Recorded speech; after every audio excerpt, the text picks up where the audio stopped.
Hawaiian-themed breweries aren't what you might expect in Luzerne County, but Lanahu Ales is just that. Sadly, though, the brewery has recently closed its doors due to the impacts of the COVID-19 pandemic. Here's a look at this former mountaintop brewery.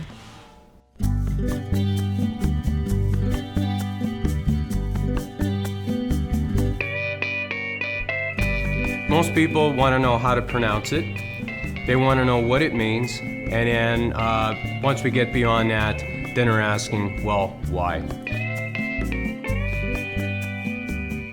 My wife graduated from nursing school, and this was back in 1993, and I was looking for something special to do for her. With consultation with her sister, we decided I was going to take her on a surprise trip to the Hawaiian Islands. So we went out there, spent 9 nights out there, had an okay time.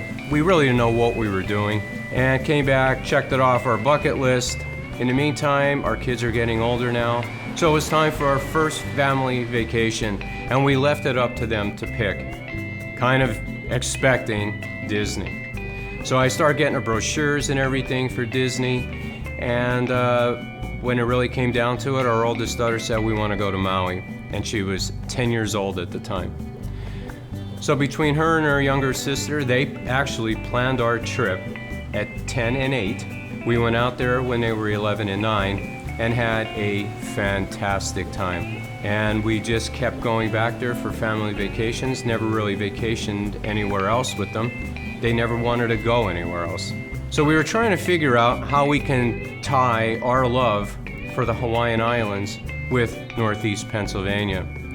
Lanahu means coal in Hawaiian. It sounds good, and it brings our coal region roots with the business that we did and kind of ties it all together.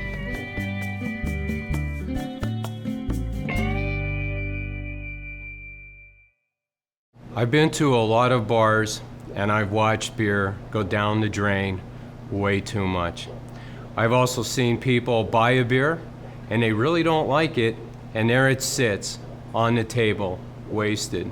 So I was trying to figure out a way to not get the waste behind the bar, and a way for people to get exactly how much or how little that they wanted in a pour. Found this company called Pour My Beer.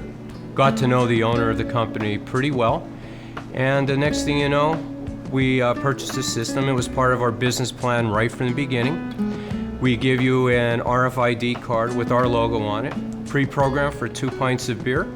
You run a tab with that card, taking as much or as little as you want. We monitor how much you have. The card will cut you out originally at 2 pints. We check and make sure you're not visibly intoxicated and re-up your card. At the end of the evening, you go up, you check out, pay for the beer that you drank, and leave, and it's pretty much done. My style is the hazy IPAs. When I started out drinking beer like everybody else, Coors Light, Miller Lite, kind of jumped up to Lowenbrow there on those special occasions, but it was just getting to be all same old, same old. My future son-in-law introduced me to the IPAs.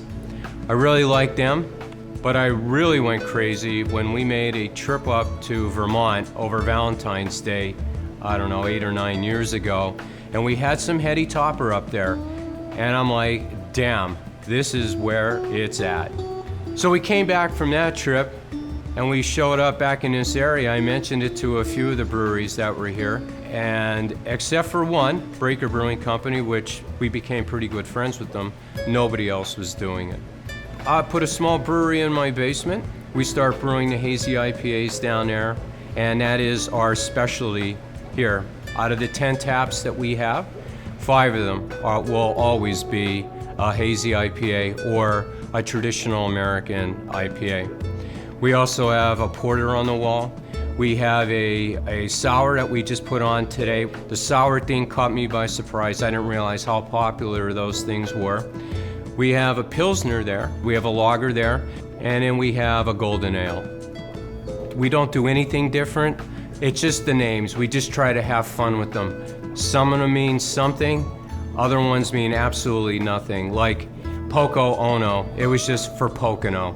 It doesn't mean anything else besides that. But other than that, we try to keep it low-key Hawaii. We don't want to go over the top. And when people are here, there is some nice Hawaiian and island music playing in the background, just so you could come in here and relax.